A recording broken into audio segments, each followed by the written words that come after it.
আজকে যে বিষয়টা আলোচনা হবে সেটা হচ্ছে আসলে কি যিশু নিজেকে ঈশ্বর বলেছেন কিনা, তিনি কি ঈশ্বর, এটা নিয়ে আলোচনা, ঠিক আছে? তাহলে এই দেখেন এটা বিষয়টা আজকে থাক, আপনি আজকে আলোচনা করবেন। আমি বাইবেলের যতটুকু পড়ে দেখেছি তিনি অন্য জায়গায় বলেছেন যে আমি ঈশ্বরের পুত্র, কোথাও বলেননি যে আমি ঈশ্বর, আমার উপাসনা করো, আমার ইবাদত করো, আমার এ করো, এটা কখনো বলেননি। আর ঈশ্বর বলতে উনি বোঝায়নি যে উনি সৃষ্টিকর্তা, বুঝতে পেরেছেন? উনি এটা বোঝায়নি, কোথাও নেই। কিন্তু আপনারা সেরকমটা বোঝেন যে তিনি হচ্ছে সৃষ্টিকর্তা, তিনি হচ্ছে প্রভু, বুঝতে পেরেছেন? এটা বাইবেলে কোথায় আছে এটা আমাদের দেখা এই বিষয়ে। সাবজেক্টের বাইরে অনেক তো সাবজেক্ট, এক সাবজেক্ট নিয়ে আলোচনা করাই ভালো হবে আমি মনে করি, ঠিক আছে? তো যে বিষয়ে পড়াশোনা করেছি সেটা হচ্ছে কি, যিশু নিজেকে কখনো ঈশ্বর বলেননি, আপনারা দাবি করেন তিনি ঈশ্বর, বুঝতে পেরেছেন? এটা কোন জায়গায় আছে? বাইবেলে তো কোথাও নেই, বুঝতে পেরেছেন? আপনি দেখান। আচ্ছা, এবার আপনারা এই বিষয়টা আমি আপনারা বলি, ঠিক আছে? আপনার তো একজন মসিহর আসার কথা ছিল, ঠিক আছে? সেই মসিহটাই হচ্ছে খ্রিস্ট, তিনি হচ্ছে সেই মসিহ যার মধ্য দিয়ে আমরা পৃথিবীতে ঈশ্বর সমগ্র মানুষের জগতের জন্য যাকে ঈশ্বর নির্ধারণ করে রেখেছে যে এর মধ্য দিয়েই সবাই পরিত্রাণ পাবে, যীশু খ্রিস্টের মধ্য দিয়ে, যীশু খ্রিস্টের রক্তের দ্বারা। এখন এই বিষয়ে না, এই কথা দুই রকম হয়ে গেল। কি যীশু খ্রিস্টের মাধ্যমে সবাই পরিত্রাণ পাবে, কথাটা মনে করেন সঠিক, কিন্তু আপনি যদি বলেন আবার তার রক্তের মাধ্যমে পাবে, কথাটা আবার সঠিক নয়। কেন নয়? বাইবেলে শিক্ষা দিচ্ছেন। আপনি কোন জায়গায় আছে, কোন জায়গায় বলেছে যে আমার রক্তের বিনিময়ে সবাই পরিত্রাণ পাবে?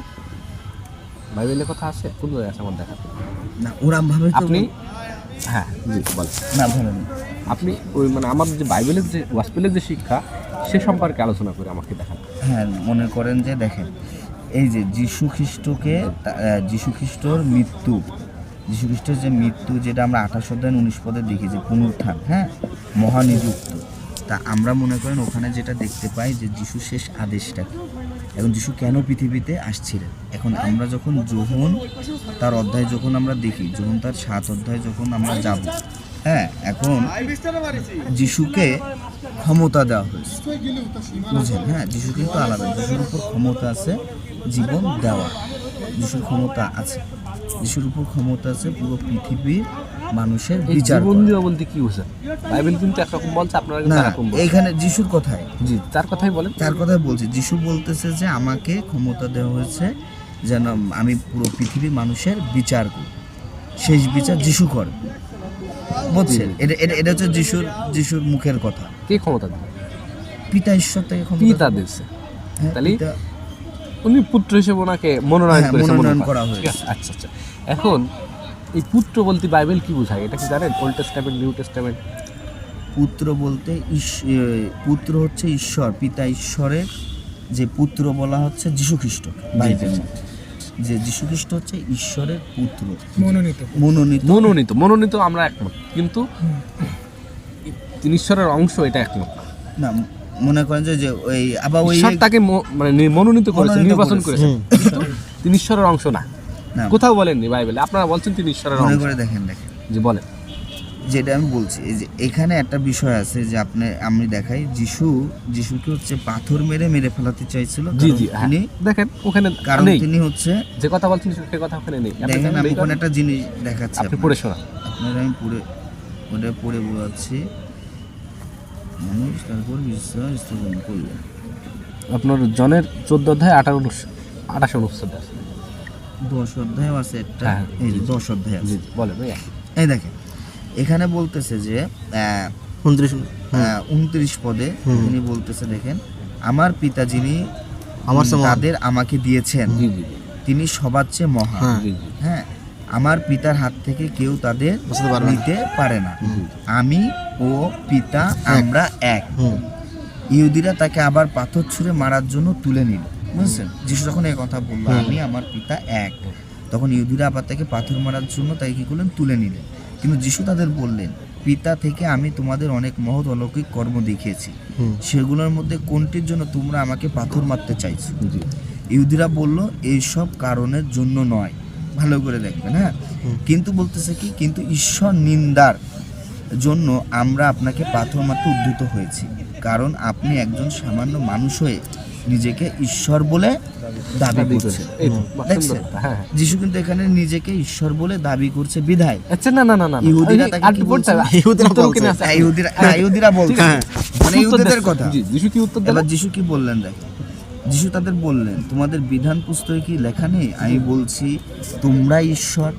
বিষয়টা বলছে, যাদের কাছে ঈশ্বরের বাক্য প্রকাশিত হয়েছে তিনি যদি তাদের ঈশ্বর নয় অভিহিত করে থাকে এবং শাস্ত্রের বাক্যগুলো খণ্ডন তো হতে পারে না, তাহলে পিতা যাকে আপনজন রূপে পৃথক করে, নিজের আপন করে পৃথক করে জগতে পাঠিয়েছে তার বিষয়ে কি বলবে? জি, এক মিনিট।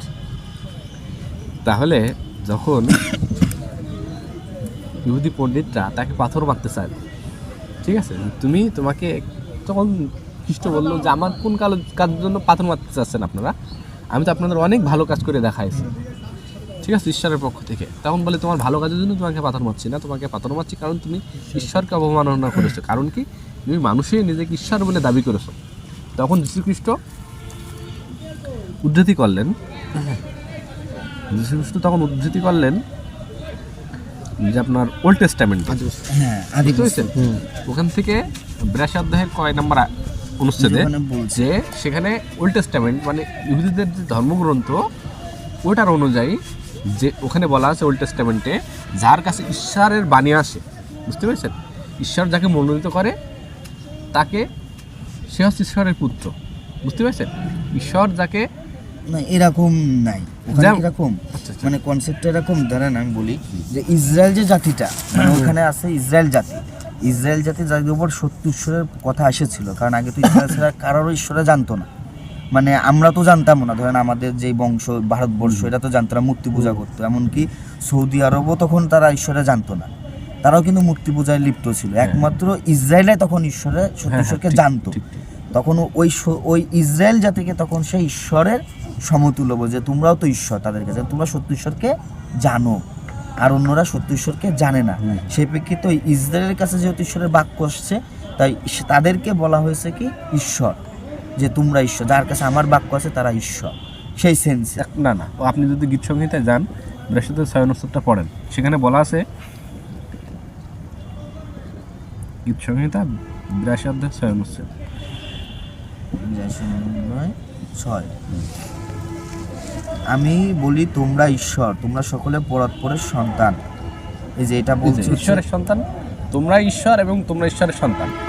এছাড়াও মুসাকে এবং হারুনকে, মানে মহান প্রভু বলছে, এটা আপনি ভাববেন এক্সোডাসের মানে ওই যাত্রা পুস্তকের 7 অধ্যায়ের 1 অনুচ্ছেদ, সেখানে মহান প্রভু তাকে বলছে তুমি ঈশ্বর, বুঝতে পেরেছেন? যাত্রা পুস্তক 7 অধ্যায়ের 1 অনুচ্ছেদ। হ্যাঁ, তখন সদাপ্রভু বললেন, দেখো আমি তোমাকে ফোরনের কাছে ঈশ্বরের সমতুল্য করে দিয়েছি এবং তোমার দাদা হারন তোমার ভাববাদী হবে। হ্যাঁ, তার মানে আল্লাহ মানে ওল্ড টেস্টামেন্ট অনুযায়ী যার কাছে ঈশ্বরের বাক্য আসে, কথা আছে, সে যদি নিজেকে ঈশ্বর বলে দাবি করে কিংবা ঈশ্বরের পুত্র বলে দাবি করে, এটা দোষণীয় নয়, এটা ইহুদিরা জানতো, বুঝতে পেরেছেন? সেই একই কথা যীশুখ্রিস্ট তিনি বলছে আমাকে কেন পাথর মারবা? তোমাদের আগে যত নবী রাসূল আসছে, বুঝতে পেরেছেন, যারা ঈশ্বর মনোনীত হয়ে আসছেন তোমাদেরকে শিক্ষা দেওয়ার জন্য, তারাও তো একই কথা বলেছে যে আমি হচ্ছে ঈশ্বরের পুত্র কিংবা আমি ঈশ্বর। যেমন মহান প্রভু বলেছে এখানে যে আমি ফেরাউনের কাছে মুসাকে পাঠাইছিলাম ঈশ্বর রূপে, বুঝতে পেরেছেন, ঈশ্বরের সমতুল্য। হ্যাঁ, এই যে এখানে বলছে যে আমি ফেরাউনের কাছে যাও, কারণ সদাপ্রভু এই কথা বলেন, আমি প্রজাদের না, এখানে না, সরি, ঈশ্বর সমতুল্য করে দিয়েছি, তোমরা ফেরাউনের কাছে ঈশ্বরের সমতুল্য করে দিয়েছি এবং তোমার দাদা হারন তোমার ভাববাদী হবে। আর আমি তোমাকে আদেশ দিচ্ছি সে সকল কথা তোমাকে বলতে হবে এবং তোমার দাদা হারন ফেরাউনকে বলুক যেন সেই ইসরায়েল তার দেশ ছেড়ে যেতে দেয়, কারণ সেই ঈশ্বরকে প্রতিনিধিত্ব করছে মোশে। তো মূলত ওখানে আল্লাহ সুবহানাহু ওয়া তাআলা মানে মহান প্রভু উনি বলছেন যে আমি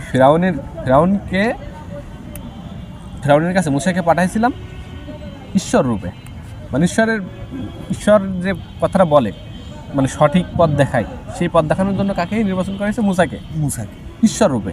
এছাড়াও আপনার যেরকম হচ্ছে আপনার ওই যে গীত সংহিতায় 82 অধ্যায়ের ওই অনুচ্ছেদ উল্লেখ আছে, যাদের কাছে ঈশ্বরের বাক্য আসে তারা হচ্ছে ঈশ্বরের পুত্র, এই অর্থগুলো বোঝাতেই যীশু খ্রিস্ট নিজেকে বলেছেন যে আমি ঈশ্বরের পুত্র কিংবা আমি ঈশ্বর।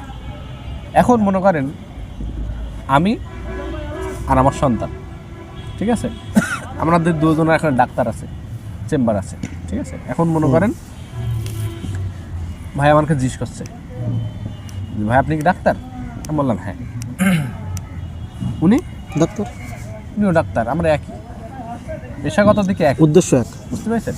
উদ্দেশ্যের দিক থেকে আমরা একই, কিন্তু ব্যক্তি আমরা এক কিন্তু না। আলাদা। ব্যক্তি এক না। উনি সন্তান, আমি পুত্র, এভাবে। অনুরূপভাবে যে ঈশ্বর তাকে মনোনয়ন করেছেন, এটা ইসলামও বলে, বাইবেল বলে। যিশুও বলছে যে কি, ঈশ্বর যে নাজারত শহরের যিশু ঈশ্বর মনোনীত একজন মানুষ, ঈশ্বর মনোনীত, ঈশ্বর তাকে নির্বাচন করেছেন, বুঝতে পেরেছেন?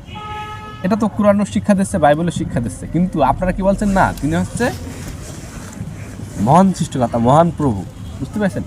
এটা তো বাইবেল শিক্ষা দিচ্ছে না। উনি বলছে, যখন বললে যে আমি হচ্ছে নিজেকে আল্লাহ বলেছি, তখন বলছে না আমি সৃষ্টিকর্তা বলি নিজেকে। আগের আমাদের ধর্মগ্রন্থে লেখা আছে, ইহুদিদের ওখানে উদ্ধৃতি করেছে কি গীত সংহিতার উদ্ধৃতি, কিন্তু যিশু কিন্তু নিজেই করেছে। তোমাদের ধর্মগ্রন্থে এটা লেখা নেই যাদের কাছে ঈশ্বরের বাক্য আছে তারাই ঈশ্বর, তুমি ঈশ্বরের পুত্র। তাহলে আমি কোন জায়গায় অপরাধ করলাম? কোন অপরাধে আমাকে মারছ? আমি তো তোমাদের শিক্ষা অনুযায়ী কথা বলছি। যাদের কাছে ঈশ্বরের বাণী আসে, ওহি আসে, তারা ঈশ্বর কিংবা ঈশ্বরের পুত্র, মানে ঈশ্বরের মনোনীত। আপনি যদি ভালো কাজ করেন তাহলে আপনি ঈশ্বরের পুত্র, বুঝতে পেরেছেন? ঈশ্বর মনোনীত কাজ যদি করেন, হ্যাঁ, কিন্তু এই অর্থে তিনি বলেছেন ঈশ্বরের পুত্র। এবার একটা জিনিস দেখেন, আপনার কথার সাথে আমি একমত। এবার দেখেন ওই যে এই জোহনেই লেখা রয়েছে আপনার 1 অধ্যায় আপনার 8 পদে, হ্যাঁ, যতজন তাকে বিশ্বাস করে তাদের প্রত্যেককে তিনি ঈশ্বরের সন্তান হবার অধিকার দিলেন। বুঝলেন? মানে আমি কিন্তু ঈশ্বরের সন্তান, আপনি ঈশ্বরের সন্তান হতে পারেন। আপনি যদি ঈশ্বরে বিশ্বাস করেন, আপনি একজন ঈশ্বরের কিন্তু সন্তান, এই অর্থে তিনি ঈশ্বরের সন্তান। কিন্তু এইখানে মনুষ্যপুত্র হচ্ছে যে কথাগুলো বলা হয়েছে, মনুষ্যপুত্র সবাইকে, যিশুর ক্ষেত্রে যে মনুষ্যপুত্র, আর এই মনুষ্যপুত্রটা একটু আলাদা। অবশ্যই তিনি রাসূল, সাধারণ মানুষ, এখন তিনি হচ্ছেন আলাদা, তিনি মনোনীত পারসন। আমরা যেটা বলি যে যিশু খ্রিস্ট হচ্ছে, তিনি হচ্ছে ঈশ্বরের পুত্র এবং তিনি স্বয়ং ঈশ্বর। মানে আমরা তিনি ঈশ্বর, এটা এই কথাটা কি বাইবেলের? তিনি হচ্ছে, এটা হচ্ছে আমরা বলি। এবং কেন বলি? কারণ বাইবেলে মনে করেন যে আপনার আদি পুস্তক 1 কথায় দেখা যাচ্ছে যে আদিতে বাক্য ছিল, সেই বাক্য ঈশ্বরের সঙ্গে ছিল এবং বাক্যই স্বয়ং ঈশ্বর ছিলেন। এবার দেখেন কি বলছে, আবার সেই বাক্যই যে 7 পদে, যে সেই জ্যোতি সাক্ষ্য দিতেই সাক্ষী রূপে তার আগমন ঘটেছিল, যেন তার মাধ্যমে মানুষ বিশ্বাস করে। তিনি স্বয়ং সেই জ্যোতি ছিলেন না, কিন্তু জ্যোতির সাক্ষ্য দিতে আবির্ভাব হয়েছিলেন। সেই প্রকৃত জ্যোতি, যিনি জগতের প্রত্যেক মানুষকে দীপ্তি দান করেন। জগতে তার আবির্ভাব হয়েছিল। এগুলোর কথাগুলোর মানে কি আপনি যদি বলেন, আমি যদি ব্যাখ্যা করে দিতে পারি। না বলেন, আমি বলতেছি। তারপরে এবার দেখেন সেই বাক্য, এই যে এখানে বলছে 14 পদে যে সেই বাক্য দেহ ধারণ করলেন। কোন বাক্য? এই যে উপরে যে বাক্যের কথা বলছে, সেই বাক্যের কথা বলছে 14 পদে, যে সেই বাক্য দেহ ধারণ করলেন এবং আমাদের মধ্যেই বসবাস করলেন। আমরা তার মহিমা দেখেছি, ঠিক যেন পিতার নিকট থেকে আগত এক অদ্বিতীয় পুত্রের মহিমা, এবং তিনি অনুগ্রহ ও সত্যের পূর্ণ। তার মানে এই কথাগুলো কার? এই কথাগুলো কার? এই কথাগুলো যোহনের বাক্যে, পবিত্র বাক্যে যোহনের কথা। যোহনের কথা। এই বাক্যগুলো যোহনের বাক্য, তাই তো? হ্যাঁ, যোহন এই কথাগুলো সাক্ষ্য সে তার বাক্যে দিচ্ছে। হ্যাঁ, বুঝছেন? পবিত্র বাক্যে তিনি দিচ্ছেন এবং তিনি স্পষ্ট বলে দিচ্ছেন যে সেই বাক্য আদিতে ছিল, বাক্য ঈশ্বরের সঙ্গে ছিল এবং বাক্য স্বয়ং ঈশ্বর ছিলেন, এবং সেই বাক্য মানুষ রূপে পৃথিবীতে আসলেন। আচ্ছা, এবার দেখেন এইটা হওয়ার কারণ কি। এবার আপনি দেখবেন যে ঈশ্বরের মানুষের পৃথিবীতে কেন আসা লাগলো? ঈশ্বর কেন? আমরা কিন্তু বিশ্বাস করি না যে মানুষ ঈশ্বর হয়েছে, যিশু মানুষ, সেটা তিনি যে ঈশ্বর হয়েছেন বা এরকম কিন্তু আমরা বিলিভ করি। আচ্ছা, আমার ইসলাম ধর্ম সম্পর্কে বলি, সেম যেটা ইসলাম শিক্ষা দেয়, আল্লাহ সুবহানাহু ওয়া তাআলা বলছে যে একই কথা, আপনারা বুঝতে ভুল করেছেন। এই যখন মানব জাতি সৃষ্টি করলেন, ঠিক আছে, মানব জাতি যখন সৃষ্টি করা হলো আদম আলাইহিস সালাম, আপনারা আদমই বলেন, কি বলেন? আদম।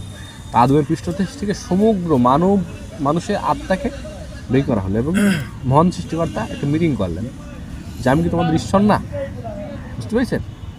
তাহলে রুহের জগতে এবং কি নবী এবং রাসূলদের কাছে আল্লাহ সুবহানাহু ওয়া তাআলা ওয়াদাবদ্ধ নিয়েছিলেন যে তোমরা এক অপরকে বিরোধিতা করবে না, একজন আর একজন পর্যায়ক্রম মেনে নিবা, ঠিক আছে, এমনকি আমার ইবাদত করার কথা বলবা। তার রুহের জগতে বাক্যের সাথে, সেই মহান বাক্য তার সাথেই ছিল।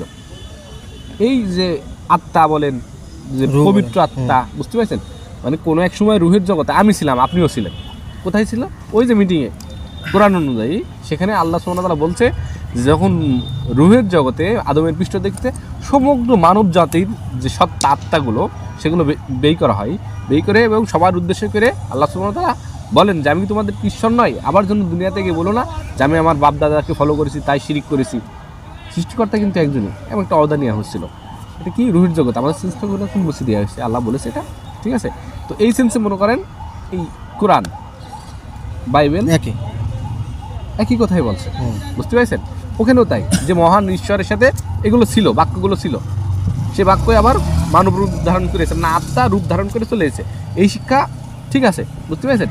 কারণ রুহের জগতে কোনো এক সময় আপনিও ছিলেন, আমিও ছিলাম, রসুলগণ সবাই ছিল ইসলাম অনুযায়ী। কিন্তু আপনারা ওই যদি এই কথার ব্যাখ্যা ওইটাই ওখানে যায়, ওখানেও তাই বলছে যে কি ঈশ্বরের সাথে তারা ছিল, সেই আত্মা তারা ছিল, তারা মানব রূপে আসলে, হ্যাঁ ঠিকই আছে, তো আত্মার জগতে সব ছিল, এখন মানুষের আকৃতি নিয়ে পূর্ণ পর্যায়ক্রমে আসছে।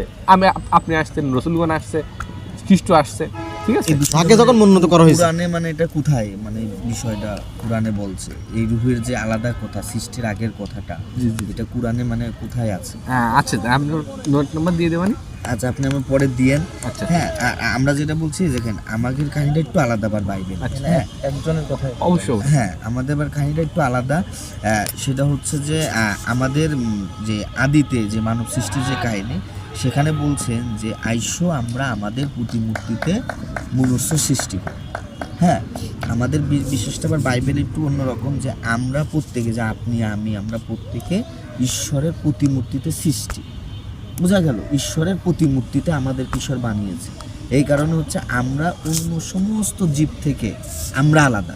আচ্ছা, এখন ঈশ্বর যেরকম ভালোবাসতে পারে, ঈশ্বর যেরকম মনে করেন যে ভালো মন্দর জ্ঞান, প্রতিমূর্তি বলতে আপনি কি বোঝেন?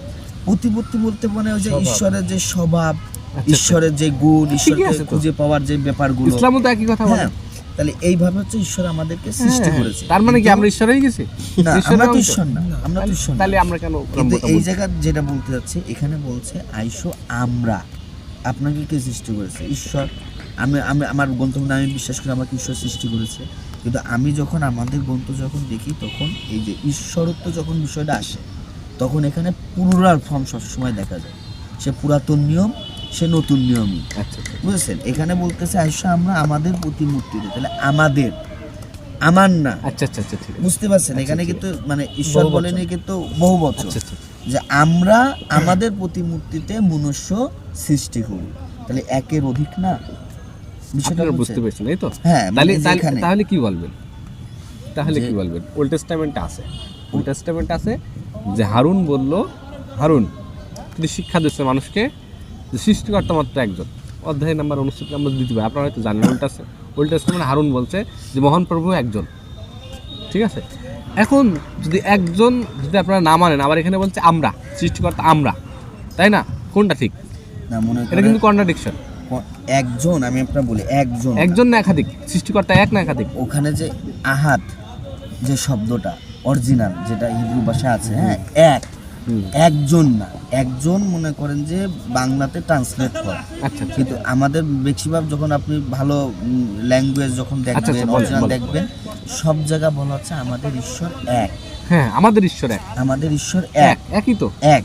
আপনি বলছেন কি এখানে? আবার কি বলছেন? সৃষ্টিকর্তা নিজের ক্ষেত্রে কি বুঝলেন যে আমরা, মানে সৃষ্টিকর্তা একজন না একের অধিক, মানে বুঝতে চাচ্ছেন? না, ওটা না, মানে বিষয়টা বুঝেন? হ্যাঁ, ওটা বুঝাতে চাচ্ছি। জি জি জি। কিন্তু দেখবেন আমাদের এখানে যতবার এক ঈশ্বরের কথা বলা হচ্ছে, মানে যে এক এক তত্ত্ববাদ, ততবারই এক বলা হয়। ঈশ্বর হচ্ছে এক, আমাদের ঈশ্বর এক। এবার এক আর একজনের মধ্যে কিন্তু পার্থক্য আছে। আচ্ছা, একজনে না গেলাম, এক কি? হ্যাঁ, এক এক এক কি করে তিন হয়? এবার আমি বলি এক কি করে তিন হয়। যেমন আমরা পৃথিবীতে মানব জাতি তো একটাই আছে, মানব জাতি কি দুইটা? যেমন আপনার একটা স্বতন্ত্র আছে না, আমি মানুষ হিসেবে আমার একটা ক্ষমতা আছে। গরু ছাগলের আলাদা ক্ষমতা আছে, গরু কোনো সময় মানুষ হবে না, কিন্তু মানুষের মধ্যে কিন্তু অনেকজন ব্যক্তি বিদ্যমান, যেমন এখানে আমরা অলরেডি 5 জন রয়েছি, কিন্তু আমরা প্রত্যেকে কিন্তু মানুষ এখন এক, কিন্তু আমরা কিন্তু একই মানুষ। এখানে কিন্তু দ্বিতীয় কোনো আর মানে জীব নাই বা অন্য কোনো প্রাণ কিন্তু এখানে নাই, এখানে একটাই মানব জাতি আছে, আমরা বসে আছি। কিন্তু আবার কাহিনী কি, এখানে মানব জাতি এক হলেও আমি শোভন আছি, এখানে অর্ঘ আছে, জন আলাদা। কিন্তু এবার ঈশ্বরত্ব বলতে আমরা যেটা বুঝি, ঈশ্বরত্বটা হচ্ছে একটা টাইটেল। ঈশ্বর হচ্ছে একটা টাইটেল, মানে একটা উপাধি, যার মধ্যে সর্বক্ষমতার অধিকারী, সর্বজ্ঞানের অধিকারী, যে বিচার করবে, যে আদি, যে শেষ, তারপরে হচ্ছে মানে যাদের মধ্যে সমস্ত সৃষ্টি হয়েছে, সেই তো সৃষ্টিকর্তা, মানে সেই তো ঈশ্বর, যে আমার বিচার করবে, যে আমাকে বলবে যে তুমি নরকে যাবা নাকি তুমি স্বর্গে যাবা। এই ক্ষমতাটা যাদের মধ্যে রয়েছে সেই হচ্ছে ঈশ্বর। আর আমাদের বিলিভ হচ্ছে কি, যে এই ক্ষমতাগুলা, ঈশ্বরত্বের যে ক্ষমতাগুলা, এটা আপনার 3 জন ব্যক্তির মধ্যেই বিদ্যমান, ঠিক আছে? 3 ব্যতীত আর কারোর মধ্যে এই ক্ষমতা নাই। এক হচ্ছে পিতা, এক পুত্র, এক হচ্ছে পবিত্র। আচ্ছা, বুঝেছেন? আপনাদের বুঝলেন, আমাদের বাইবেল কিন্তু সরাসরি এই কথা বলছে না, আপনারা বুঝেছেন এভাবে।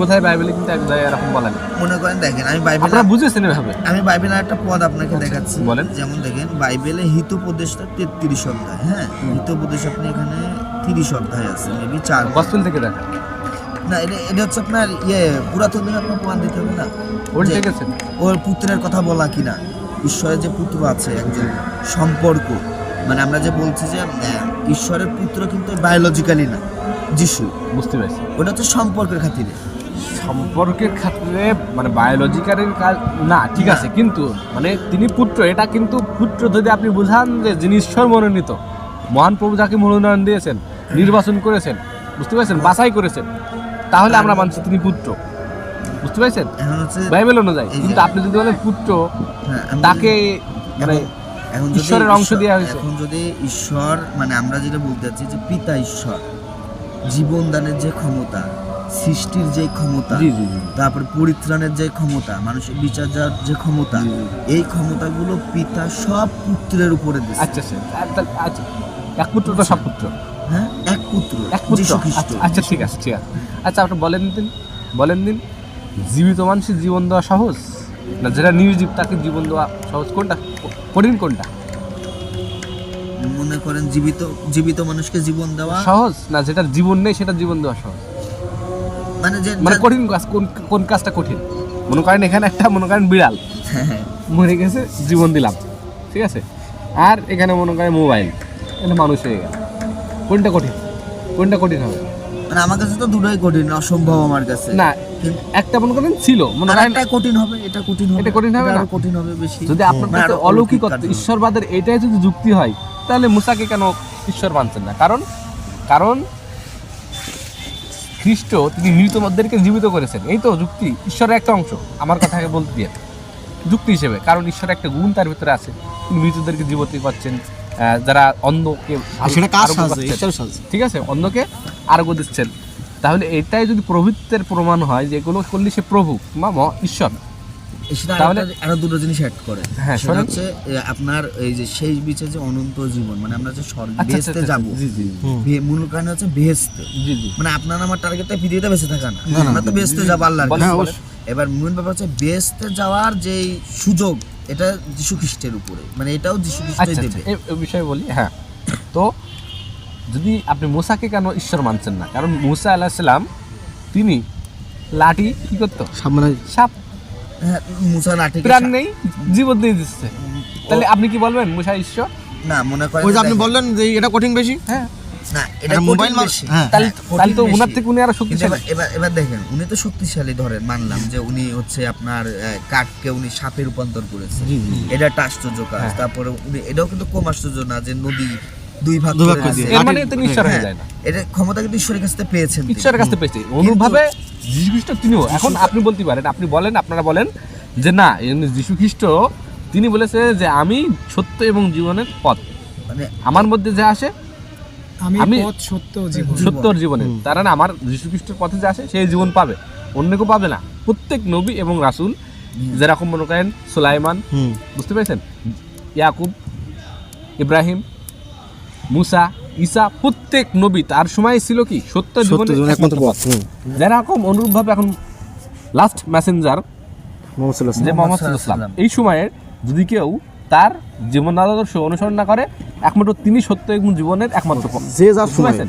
যে নবী যখন প্রেরণ করা হয়েছে তাকে মান্য করা বাধ্যতামূলক ছিল, বুঝতে পারছেন? না, এখন স্বপ্নের মধ্যে তার পার্থক্য কি জানেন? দেখেন স্বপ্নের মধ্যে তার পার্থক্য কি? স্বপ্নের মধ্যে তার পার্থক্য হচ্ছে তিনি কি নবী? তিনি নবী না, সাধারণ কোনো নবী না। মানে আমরা তো তাকে ঈশ্বর সমতুল্য বলছি, যেহেতু তার জীবন দেওয়ার ক্ষমতা আছে।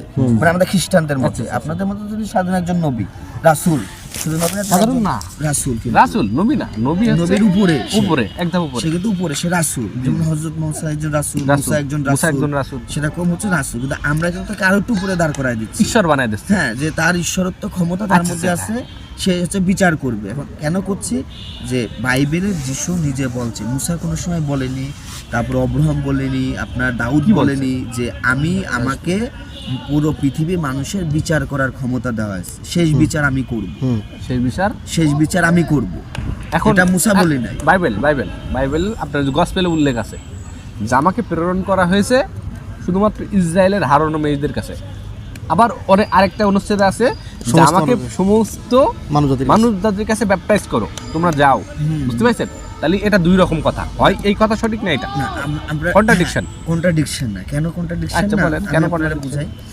আপনি যখন গসপেলে যে কথাটা আপনি আনলেন আসছে, যে সমগ্র জগতে যাও, এটা মেসেজটা কখন দিচ্ছে? ওই যখন চলে যাচ্ছে স্বর্গে, যখন যে স্বর্গে চলে যাচ্ছে। আর ওই যে আমাকে হারানো মিশের কাছে বা আমাকে শুধু ইসরায়েলের কাছে পাঠানো হচ্ছে, এটা কখন বলছে? এটা কিন্তু আপনাকে দেখতে হবে। এটা বলছে যিশু যে 3 বছরের যে প্রচারের কাজ ছিল ওর মধ্যে আগে, এটা কিন্তু পরে না, মানে সবার পরে গিয়ে বলছে যে তোমরা এখন সমস্ত মানুষের কাছে যাও। ওইটা যিশু চলে যাওয়ার আগে, লাস্ট স্টেপ, স্বর্গে উঠে যাওয়ার আগে। আর ওই কাহিনীটা কিরকম? তার কাছে একজন নাসারিত নারী আসছে, এসে বলছে যে প্রভু আপনি আমাকে সাহায্য করুন। এখন সে বলছে ইহুদি না, সে কিন্তু হচ্ছে তাকে বলেছে কুকুরের সাথে তুলনা করেছে যিশু, যে টেবিলের খাবার কি কেউ কি কুকুরের কাছে দিবে, কুকুরকে খেতে দিবে? নিশ্চয়ই দিবে না, কারণ সেই সময় নাসারতি যারা ছিল তারা তো মনে করেন মূর্তি পূজা করতো, মানুষই মনে করতো না, তাদেরকে ইসরায়েলরা মানুষ মনে করতো না এবং তাদেরকে কুকুর বলা হতো। কারণ এমনকি খারাপ অর্থে না, মানে মনে করেন কুকুর কিন্তু এমনি খারাপ না, ওরা কি করে, ওরা যে খাবার দেবে ওরা তারই প্রভু, বিবেচনা নাই, তার কাছেই যাবে। কুকুর কিন্তু অনেকে অপছন্দ করে, আবার অনেকে পছন্দ করে পোষে। কোরআনে একটা কথা বলে। এবার ওই কাহিনীর সময় যিশু বলতেছে যে আমাকে তো ইসরায়েলের কাছে আগে পাঠানো হয়েছে, আগে আমি হারানোর মেশের কাছে যাব, এটা আমার কাজ, আগে তাদের কাছে আমার আগে যেতে হবে, তাদের কাছে আমার পাঠানো হয়েছে এবং তার কাজ যখন পূর্ণ হয়ে গেছে। ঠিক এক মিনিট, তাদের কাছে আমাকে পাঠানো হয়েছে, বুঝতে পেরেছেন? হারুন ও মেয়েদের কাছে আমাকে পাঠানো হয়েছে, তাদের কাছে মহান প্রভু কাদের কাছে পাঠাইছেন? আগে আগে আমাকে হারানোর মেশের কাছেই পাঠানো হয়েছে। কিন্তু যখন তার কাজ কি, আগে সে ইসরায়েলের কাছে গিয়ে তার বাণী প্রচার করা, না মনে করেন ইসরায়েল বাদে অন্য কোনো জাতির কাছে, কারণ তার মেসেজটা আগে যাবে ইসরায়েলের কাছে। তারপর আপনার কথা মেনে নিলাম, মনে করেন এখন আপনার কথা মনে করেন মেনে নিলাম যে শুধুমাত্র আমি ইসরায়েল না, ইসরায়েলদের আদেশ উপদেশ দেওয়ার পরও বাইরে যদি সময় থাকে তা অন্যদের কাছে যাব, আগে ইসরায়েল আশীর্বাদ পাবে, তারপরে হচ্ছে অন্যরা আশীর্বাদ পাবে। যখন ইসরায়েলের মধ্যে সবকিছু পূর্ণ হয়ে গেল, তার যে কাজ ছিল, তার যে দায়িত্ব ছিল, তার যেটা বলার ছিল, তার যে মৃত্যু, সে যে মরে যাবে, এটা আগে থেকেই সে বলে গেছে যে আমি মারতে হবে। যিশুরা যে অলৌকিকভাবে, মানে যিশু নিজে বলছে যে আমাকে মেরে ফেলা হবে, আমাকে ঝুলায় রাখা, আমাকে নির্যাতন করা হবে, আমাদেরকে মারা হবে। যিশু মৃত্যুর আগে বলে গেছে। আপনারা যে দাবি করছেন খ্রিস্টান ধর্ম সঠিক ধর্ম, সত্য জীবনের একমাত্র পথ, আপনাদের মানে যুক্তিটা কত অযুক্তি। আপনারা বলছেন কি, আপনি একটু আগে বললেন, আমার কি মন ছিল না, যিশু হচ্ছে ঈশ্বর, বলছে কি না? যিশু খ্রিস্ট হচ্ছে কি ঈশ্বর, তাই না? আপনি আবার বলছেন কি আপনাদের সৃষ্টিকর্তা নাকি মারা যাবে না। এবার আমি আপনাদের বলি, ঠিক আছে, হ্যাঁ, এটা কতটা অযুক্তি। এখন আপনি দেখেন মারা যাবে, এখন সৃষ্টিকর্তা কি মারা যাবে? আমি বলি আপনি কোনোদিন মরবেন না, জানেন তা? জি, এবার ঠিক আছে, কনসেপ্টটা বুঝতে পেরেছেন? আপনি কিন্তু কোনোদিন মরবেন না, আপনার অস্তিত্ব এখন হয়েছে, আর অস্তিত্ব শেষ হবে না, আপনি অনন্তকাল বেঁচে থাকবেন, কিন্তু হয় নরকে পার্থক্য হবে, নয় দোজখে। জি জি। এখন এই মৃত্যু মানে ওই মরা না, মানে যীশু খ্রিস্ট যে মৃত্যুর কথা বলছে, এটা হচ্ছে তার দেহ থেকে আত্মার বিচ্ছেদ। ঠিক আছে, আত্মা তো মরবে না। এখন যিশুকে কি করে মরতে হবে? যিশুকে নির্যাতন ভোগ করতে হবে, কারণ যিশু মারা যাবে। এখন মারা যাবে মানে কি, এই যে স্বাভাবিক মৃত্যু আমাদের হয়, এখন তারা নির্যাতন করে মারা। আমার কি বললেন, এখন আপনি আমার কি বললেন, আমি কিন্তু মারবো না, না। তার মানে আমি ঈশ্বর? না, আপনি তো ঈশ্বর না, এই গুণ তো আমাদের মধ্যে আছে। যে গুণ আছে তাহলে গুণের ভেতরে আছে, উনি এবার- কেন ডিফারেন্স? এবার উনি ডিফারেন্স, কারণ উনি যে মারা যাচ্ছেন, জি। উনি মারার মধ্য দিয়ে আবার তিনি পুনরুত্থিত হয়ে হ্যাঁ। এখন উনি একটা মার্সি, একটা দয়ার পথ তিনি দিয়ে দিলেন। এখন উনার উপরে বিচার করার ক্ষমতা, আপনার উপর তার বিচার করার ক্ষমতা না। আপনি না, না, অন্তকাল না, না, থাকবেন, না। সে অন্তকাল থাকবে, কিন্তু আপনি কে বিচার করবেন না। মসিও থাকবে, কিন্তু মসির পিতা ঈশ্বরের ডান পাশে বসার অধিকার নাই। হ্যাঁ হ্যাঁ, বুঝতে পারছেন? শোনেন। ডান পাশে বসবে কিনা? পুত্র আচ্ছা আচ্ছা, এক মিনিট, এই কথা কে বলছে? যিশু। এই কথা যিশু বলছে শিষ্যদের, যে দেখো তোমরা আমার সাথেই খাবে, আমার সাথেই খাবে, ঠিক আছে, কিন্তু আমার ডানে অথবা বামে বসতে দেওয়ার অধিকার আমার নেই। কেন এই কথা বললে? কারণ এই অধিকার পিতার। পিতার, এটাই তো। পিতা সব অধিকার তার দেয়নি, আপনিই বলছেন না, বাইবেল অনুযায়ী। দেখুন, পিতার অধিকার, সব অধিকার একটা জিনিস। আর আমি আপনার যেমন দেখেন, সিম্পল, যাদের কাছে বাক্য আসছে সেও তো ঈশ্বর বললেন আপনি, বাইবেল অনুযায়ী, বাইবেল অনুযায়ী। হ্যাঁ, হ্যাঁ, কিন্তু অবশ্যই। যাদের কাছে বলে সেও ঈশ্বর। হ্যাঁ। তাহলে যার জীবন দেওয়ার ক্ষমতা আছে, যার বিচার করার ক্ষমতা আছে, তাহলে আচ্ছা, বিচার, এখন তারে আমি বিচার- ঈশ্বর কেন বললে সমস্যা কি? না না না, কেন কেন কেন বিস্তার বিষয়টা- কেন নাই? ঈশ্বরকে আপনি একক করতে হবে। আপনি বলতে পারেন ঈশ্বরের যে গুণ সেটা সবার ভেতরে বিদ্যমান, যে প্রকৃতি দিয়ে সৃষ্টি করা, আপনি কি বললেন জানো, ঈশ্বরের কি দিয়ে সবার ভেতরে আছে? প্রতিমূর্তিতে। প্রতিমূর্তি যদি আপনি এই বোঝেন যে ঈশ্বর যেমন ভালো কাজের আদেশ করেন, অনুরূপভাবে মানুষ যদি মানুষের ভালো কাজের আদেশ করে, তাহলে সে ঈশ্বরের গুণ তার ভেতরে আছে। যেমন ঈশ্বর ক্ষমাশীল, মানুষ যদি ক্ষমাশীল, একজন আরেকজনকে ক্ষমা করতে হবে, দান করতে হবে, উপকার করতে হবে, মানুষের উপকার করতে হবে, এগুলো কি আল্লাহর যে মানে বিষয়, বুঝতে পেরেছেন? যে ভালো কাজ তিনি পছন্দ করেন, আল্লাহর রঙে রঙিন হওয়া, সৃষ্টিকর্তার রঙে রঙিন হওয়া। অনুরূপভাবে আমাদেরকে সেভাবে চলতে বলেছেন। এর মানে এই না যে আমাদের ঈশ্বর হয়ে চলতে হবে, না, আমরা তো ঈশ্বর হব না। না, আমরাও ঈশ্বর হব না। অনুরূপভাবে যিনি খ্রিস্ট, যিনি মঞ্চটা তাকে মনোনয়ন করেছেন, বুঝতে পেরেছেন, যিনি মনোনয়ন করেছেন তার ভিতরে কিছু অলৌকিকত্ব দিয়ে, যেরকম দিয়েছেন, শুধু মুসার ক্ষেত্রে দিয়েছেন, যীশু খ্রিস্টের ক্ষেত্রে এককভাবে দিয়েছেন তা তো না। না, যিশু তাহলে আপনি খ্রিস্ট অলৌকিকত্ব দিয়ে ওখানে- অনুরূপভাবে প্রত্যেক নবী রাসূল যারা আগে এসছে, মুসা, ইব্রাহিম, ঠিক আছে, কিংবা আপনার ইয়াকুব, প্রত্যেকেই কিন্তু বিশেষ করে রসুলগণ, নবী এবং রসুলকে তাদের কিতাব দিয়েছে, কিতাব দিয়েছে। তাদের কিন্তু একটাই গাইড ছিল, কি বলেন দিন, যেটা আমরা কি বলতে, আমরা শেষ নবীর উম্মত বলি, বুঝতে পেরেছেন? আপনারা একটা উম্মত, বুঝতে পেরেছেন, কম গোষ্ঠী, তাহলে মনে করেন আমরা কি শেষ নবীর উম্মত, আপনারা আলাদা, বুঝতে পেরেছেন? তো যে যার প্রতিনিধি, মানে আমাদের দলে একটা নেতা সহ ডাকা হবে, নেতা সহ কি ডাকা হবে, তাহলে এই নেতার কি, এই মনে করেন 10 জনের ভিতরে একজন নেতা, তাহলে নেতা কি সবার বলবে না যে নেতৃত্ব দেবে? কি নেতা না? অনুরূপভাবে সেই নেতৃত্বের দিক থেকে তিনিই তো অবশ্যই তার উম্মত, তার কওমের তিনি প্রধান। যদি এই বিবেচনায় ধরা হয়, যদি এই বিবেচনায় ধরা হয়, তাহলে কি প্রত্যেক নবী এবং রাসূল তার উম্মতের প্রধান, বুঝতে পেরেছেন? যিশু তো মনে করেন যে আপনার কথা তো বুঝলাম, হ্যাঁ, কিন্তু যদি আপনি যদি যিশু- বলেন যে আমাকে বিচার করার ক্ষমতা, বিচার যদি করবে, তাহলে সে কিন্তু বলতো স্বর্গে মহান প্রভুর পাশে ডানে বামে তিনি বিচার, তুমি ভালো কাজ করেছো, তুমি বসো, এখানে বসো, ওখানে বসো, বুঝতে পেরেছেন? বিচারক যেহেতু আমাকে বিচার করার অনুমতি দেওয়া হয়েছে, তাহলে আমি কিন্তু এমন বলতে পারতাম যে তুমি ফলাফলেই ভালো কাজ করে ডানে বসো, বামে বসো। কিন্তু সে কি বলছে? সেই অধিকার নিজে থেকে কিছু করতে কিন্তু পারে না। আমাদের সাথে খাবে। কোন খাবে? কারণ তোমরা মরবে না। কারণ কি? তোমরা মরবে না, কারণ কি? কারণ তোমরা আমাকে বিশ্বাস করেছো, আর আমাকে যারা বিশ্বাস করে, আমাকে যারা অনুসরণ করে, তারা কখনো মরবে না। কারণ কি? কারণ কি? তারা কখনোই মরবে না, তারা হচ্ছে জান্নাতে যাবে, স্বর্গে যাবে। তোমরা আমার সাথে খাবে, তার মানে কি স্বর্গে যাবে, বুঝতে পেরেছেন? হ্যাঁ। তাহলে স্বর্গে যাওয়ার রাইট আছে, কিন্তু ওই যে ডানে অথবা বামে বসার হুকুম দেওয়ার রাইট নেই। কারণ কি? এই হুকুম একমাত্র মহান প্রভুরই আছে, বুঝতে পেরেছেন? এটা পিতা পিতা ঈশ্বরেরই ঈশ্বরের আছে। আছে। তাহলে এই যে পিতার যে একক বৈশিষ্ট্য, যেরকম মনে করেন আমরা মুসলিম, আমরা আল্লাহ সুবহানাহু ওয়া তাআলার যে গুণ, সেইগুলো কোনো মানুষের ভিতরে যদি কেউ নেয়, তাহলে মনে করেন শিরিক করলো, মানে শিরিক মানে আল্লাহর জায়গায় সে দাঁড় করালো। যেরকম মনে করেন যদি কেউ দাবি করে যে আমি গায়েব জানি, অদৃশ্য বিষয়ে জানার সম্পর্কে আমার জ্ঞান আছে, এই অদৃশ্য বিষয়ে একমাত্র সৃষ্টিকর্তার বিষয়ে আর কেউ জানে না, ভবিষ্যতের জ্ঞান, ভবিষ্যতে কি হবে, বুঝতে পেরেছেন? এটা শুধুমাত্র সৃষ্টিকর্তার ক্ষেত্রে একক। কেউ যদি একটা দাবি করে আমি ভবিষ্যৎ জানি, সে হচ্ছে কি সৃষ্টিকর্তার জায়গায় নিজেকে দাঁড় করাইছে। যদি এমনটাও করে, আমরা তাকে কী বলি? সে হচ্ছে মহান অপরাধী, মুশরিক, আল্লাহর জায়গায় দাঁড় করাইছে। অনুরূপভাবে আপনি বলতে পারেন না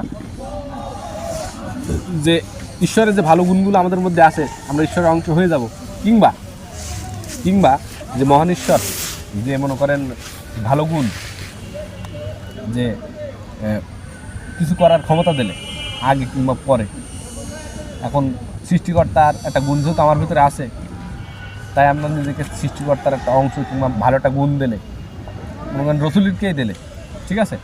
যেমন দেখেন যিশু নিজে বলেছে যে আমি অব্রাহাম থেকে মহান, যিশু নিজে বলেছে আমি মসি থেকে মহান, যিশু নিজে বলেছে আমি জোনা থেকে মহান। এটা আমার কথা না, এটা কিন্তু যিশুর নিজের মুখের কথা।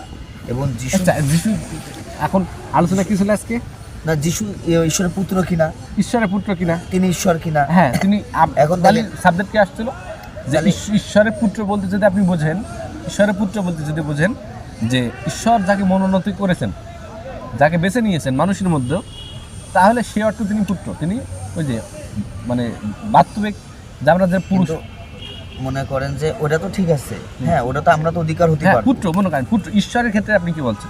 এবার ঈশ্বরের ক্ষেত্রে তাকে বলতেছে আলাদা করতেছে এই পুত্র হিসেবে, কারণ তার যে পুত্রত্বের যে পরিবার, ঈশ্বরত্ব একটা পরিবার, আর এক পরিবারে যে পিতার পরে যে পুত্র হওয়ার অধিকার যদি কারো থেকে থাকে সেটা হচ্ছে যীশু খ্রিস্টের।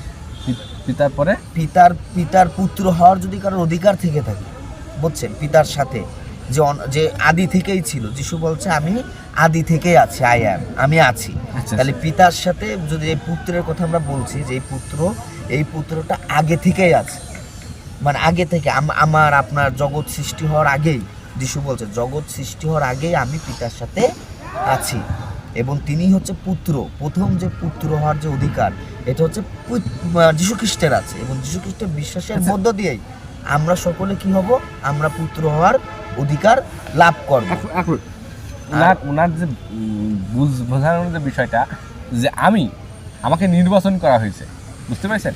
যেরকম আপনি উদাহরণস্বরূপ বলছিল যে একটা গাছ ফল হয় না, ফল ঠিক আছে, ডুমুর গাছ না কি গাছ সম্ভবত, ফল না হলে ওটা কেটে দাও, পুরাই দিবে, ঠিক আছে। তখন যিশু বললেন না, আরো এক বছর দেখো ফল দেয় কিনা, রূপক কথা। আরেকটা জায়গায় বলছে কি যে ঈশ্বরের আদি আশীর্বাদ তোমাদের কাছ থেকে উঠায় নেবেন, কাদের বলছে? ইসরায়েলদের। নিয়ে কাদের দেবেন?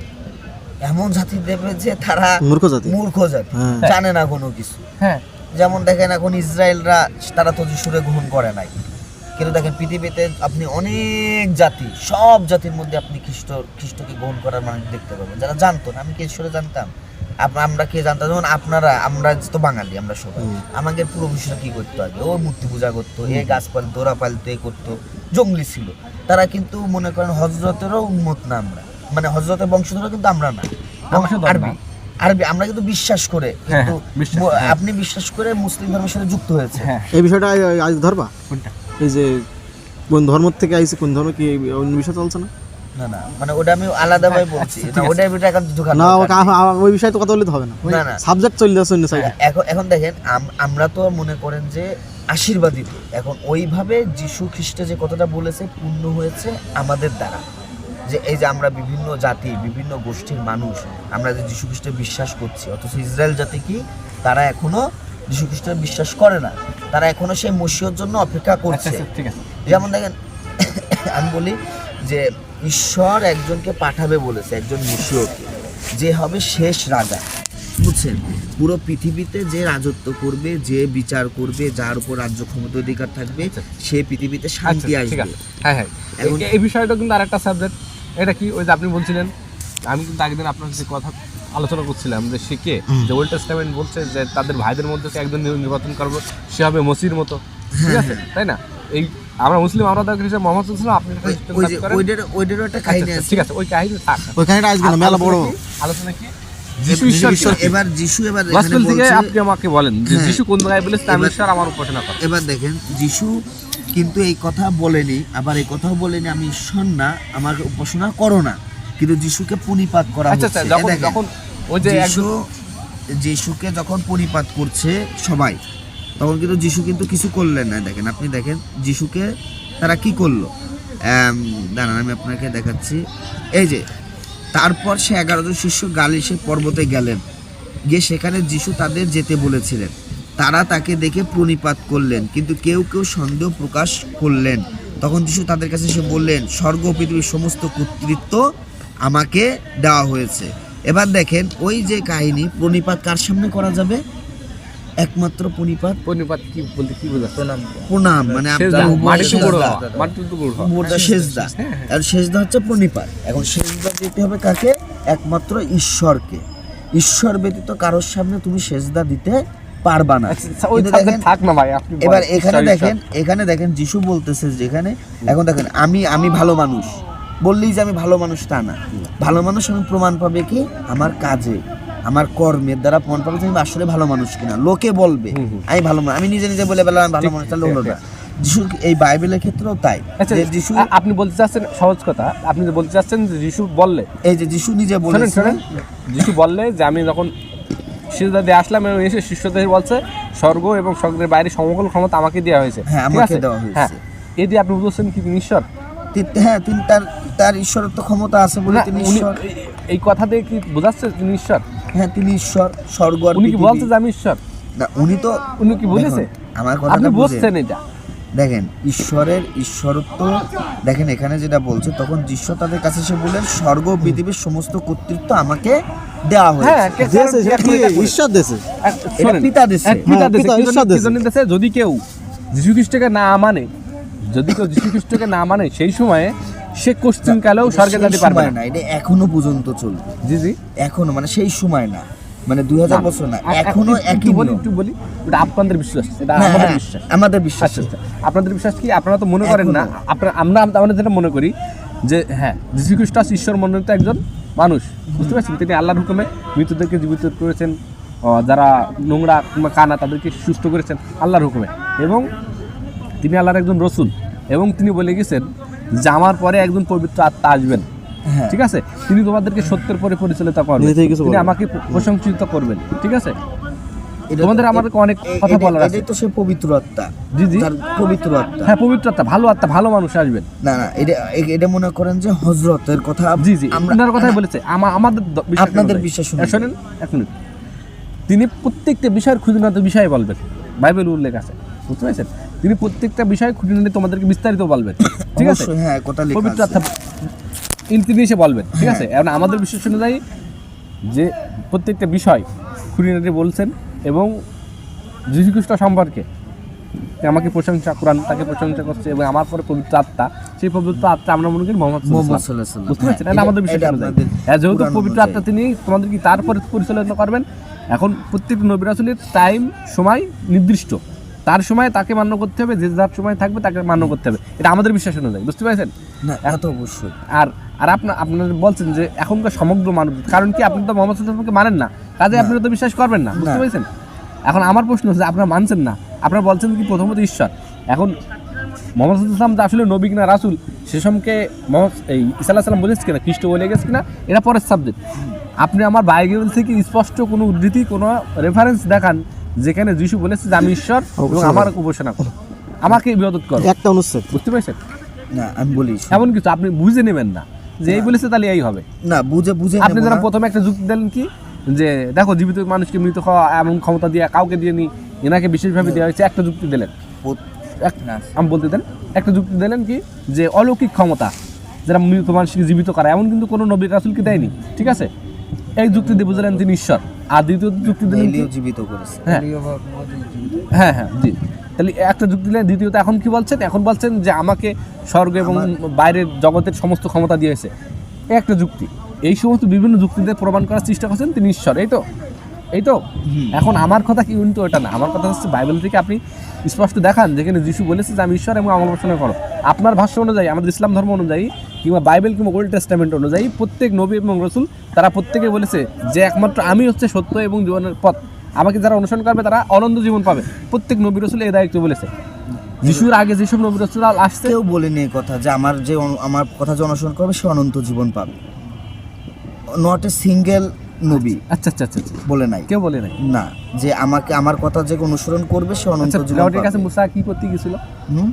ফেরাউনের কাছে মুসা কি করতে সে গেছিল? তো গেছিল তো আপনার ইসরায়েল জাতিকে ছাড়ানোর জন্য। ইসরায়েল জাতিকে ছাড়ার জন্য।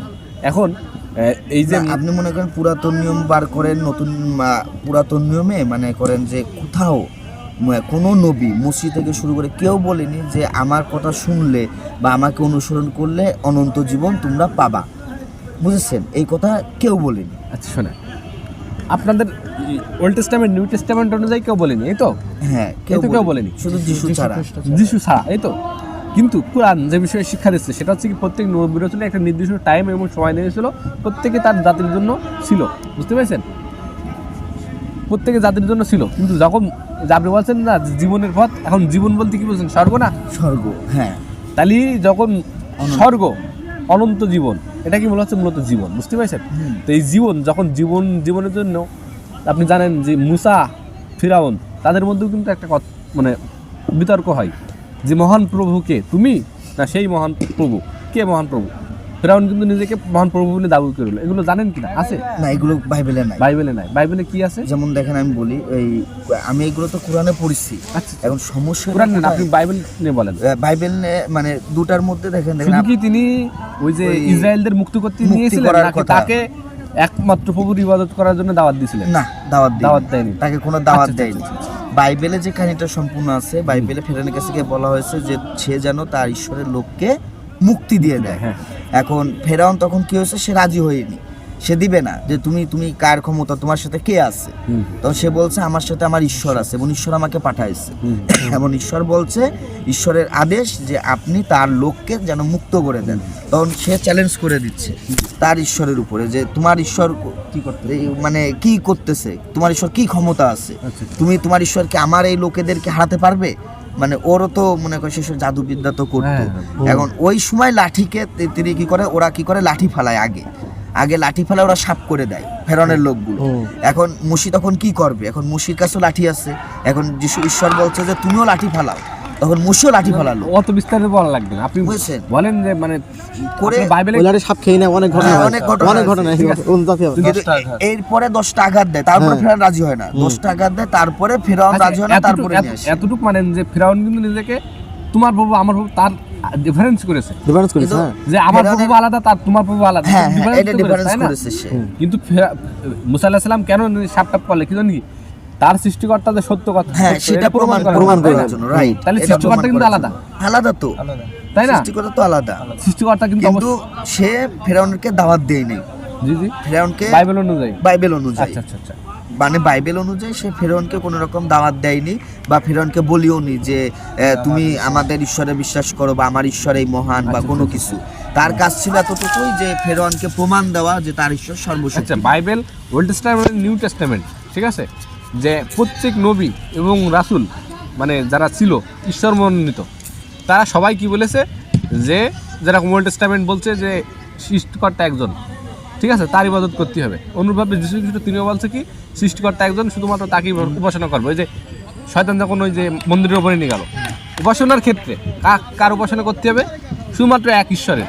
মুসা আলাইহিস সালাম বলছে, ঈসা আলাইহিস সালাম বলছে, তাহলে আপনারা কেন ঈসা আলাইহিস সালামের উপাসনা করছেন? এটা কি মানে বাইবেলের শিক্ষা অনুযায়ী করছেন, না আপনাদের কোনো ধর্মযাজক যারা আপনাদেরকে ধর্ম শিখাচ্ছে তাদের শিক্ষা অনুযায়ী করছেন, না বাইবেল? না, মনে করেন যে আমরা যিশুর উপাসনা করি কিরকম, আমি আপনারা বলি যে ওরকম না, যে যিশুর উপাসনা আমরা করি হচ্ছে যিশু আমাদের ত্রাণকর্তা, তিনি আমাদের মুক্তিদাতা এবং তার কাছে মানে আমাদের বিশ্বাস অনুযায়ী তার কাছে ক্ষমতা আছে জীবন দেওয়ার। আমরা শুধু এখন তার উপর বিশ্বাস করি এতটুকুই যে সে আমাকে জীবন দেবে এবং তার মধ্যে আমি পিতার সামনে উপস্থিত হতে পারবো। তিনি কি পিতা? না, তিনি পিতা না। আমরা কিন্তু এটা বিশ্বাস করি না, মানে আমরা তার নামে প্রার্থনা করি। আমরা কিন্তু পিতার কাছে চাই পুত্রের নামে, পিতার নামে। তিনি কি ঈশ্বরের অংশ? তিনি ঈশ্বর সমতুল্য। তিনি বলছেন যে পিতা ও আমি এক, পিতা, এটা বলা আছে কাজের ক্ষেত্রে। আপনারা কিন্তু সবাই খ্রিস্টান, আপনারা কিন্তু এক। হ্যাঁ, আমরা এক, ব্যক্তি এক না, ব্যক্তি আলাদা। সেই ক্ষেত্রে বলা হয়েছে, এই ক্ষেত্রে বলা হয়েছে কি যে সৃষ্টিকর্তা আর আমি একই উদ্দেশ্য এক, তুমি কেন আমাকে আর সৃষ্টিকর্তাকে আলাদা করছো? অনুরূপভাবে মুহাম্মদ সাল্লাল্লাহু আলাইহি ওয়াসাল্লামকেও অনেকে এরকম মনে করতো, বুঝতে পারছেন?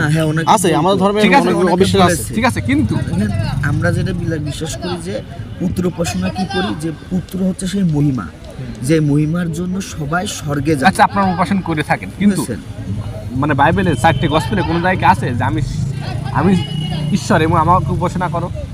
না, এইভাবে তো যিশু তো আহ্বান করেনি। যিশু বলেছে যে আমাকে অনুসরণ করো। না, অনুসরণ করতে পারবে। অনুসরণ তো অবশ্যই করা যাবে। আমি অনুসরণ করি। অনুসরণ মানে আপনার কি? মুসলমানেরই আছে, মুসলমানেরই আছে।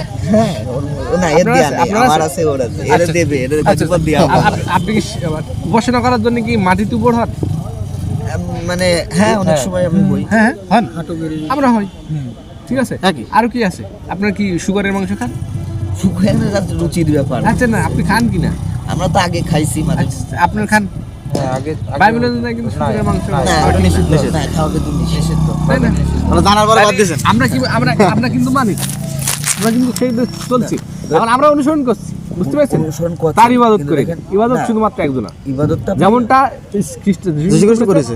যে একমাত্র এক ঈশ্বরের ইবাদত করতে হবে যদি মন্দিরের উপর দাঁড়ায়, আমরা কিন্তু সেটাই ফলো করছি। দেখেন যে মনে করেন তাহলে এক্ষেত্রে কোরআন আর বাইবেল একই, কিন্তু আপনারা কি করছেন? কুরআন আর বাইবেলের একটা পার্থক্য আছে, ঠিক আছে? পার্থক্য কিরকম দেখেন, বাইবেলটা বলতেছে যে তোমার এটা কোনো কর্মের ফল না।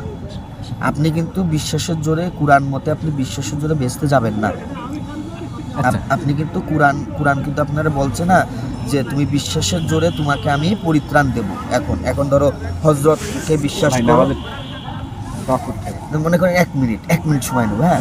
মানে কোরআনকে মনে করেন আমরা আবার দেখা করবো, আবার কথা বলবো। ইনশাআল্লাহ, একটা জিনিস দেখবেন যে কোরআন এটা বলছে না যে তুমি যদি আমাকে আল্লাহরে বিশ্বাস করো আমাকে, তাহলে আমি তোমাকে বেহেশতে নিয়ে যাব না।